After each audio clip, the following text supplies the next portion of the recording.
Ассалаумағалейкум, армысыздар, ардақты ағайындар, құрметті HTV Channel әмбебаптық YouTube арнасының тұрақты көрермендері. Бүгін қозғайын деп жатқан мәселе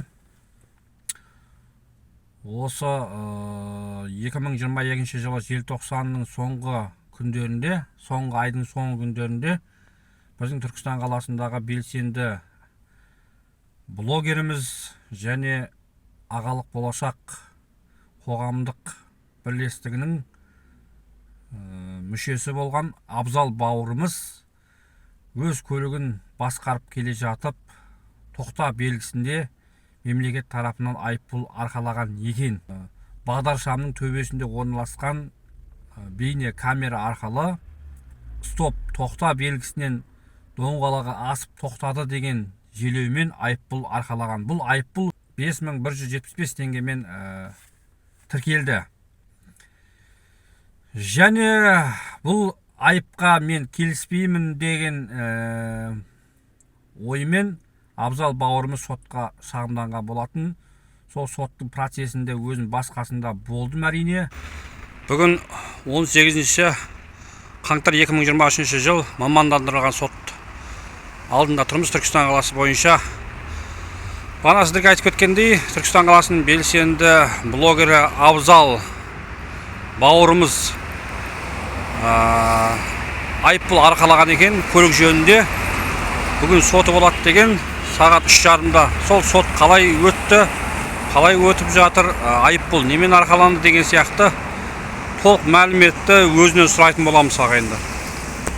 Талдың бұтақтарынан белгі көрінбеген, және ол кездерде қар жауып тұрғандығы фотода анық көрініп тұр. Сондықтан мен сызықты және тоқта белгісін көрмеуім себепті асып тоқтаған болатынмын. Сіздердің таққан айыптарыңыз негізсіз деп сотқа шағымданып, міне бүгін отырыс өтті. Әлеуметтік желіде Абзалдың айтуы бойынша бүгін сотта жеңіп шыққан екен. Соны сіздермен бөлісейін деп бүгін видео түсіріп отырмын. Так, жігіттер, мен штрафқа түскен жерім дәл осы жер екен. Мына стопсына көрінбейді. Мына линия қардан көрінбейді, мынау талдан көрінбейді. Мына жақтан автокөлікпен келгем. Фотоны қарасаңыздар, мына өткел тұр, тал тұр, мына знак. Мына стоп линия көрінбейді. Қар. Мына стоп жазуы да көрінбейді. Мына жақтан келатқан кезде автокөлікпен. Мына қараңыздар, көріне ма? Көрінбейді. Мына көрінбейді. О кезде қар жауған. Сот 2 рет өтті. Бірінші сотында өзім қатыстым. Ол кезде көшпелі сот процесі де болды. Сотқа қатысқан судья ханым бірге сол айыппұл тіркелген жерге барып өз көзімен оқиғаны, себеп салдарды анықтаған болатын. Айыппұл арқалаған күні қар жауып тұрып, тал бұтақтарынан белгі көрінбесе, және сот процесі өткен 2023-те қаңтар айында өтті сот процесі. Сол кезде көшпелі сот процесімен судья ханым бірге оқиған орнын көрген кезде бұтақтарды әкімшілік тарапынан кесіп бастаған екен. Белгі көрінетіндей қылып жасаған. Бұл мәлімет видеода бар. Абзал бауырымыз өзі түсірген. Оны да сіздерге назарларыңызға ұсынатын боламыз. Шыбықтарды кесіп тастаған міне. Міне мында шыбығын кесіп тастаған. Көрдіңдер ма? Міне шыбықтар кесіп тастаған. В общем, қазір судья осы жерді келіп көретін болды ғой. Бүгін Абзал менімен хабарласты. Сотта жеңіп шықтым деді. Ассалаумағалейкум қазақ елі. Маған 2022-нің декабрь айының 21 күні сергек камерасына түскен екенмін. Маған ол 2023-тің 6 күні келді. 2022-де құқық бұзсам, 2023-те келді. Арада 10 күн, 15 күн уақыт бар.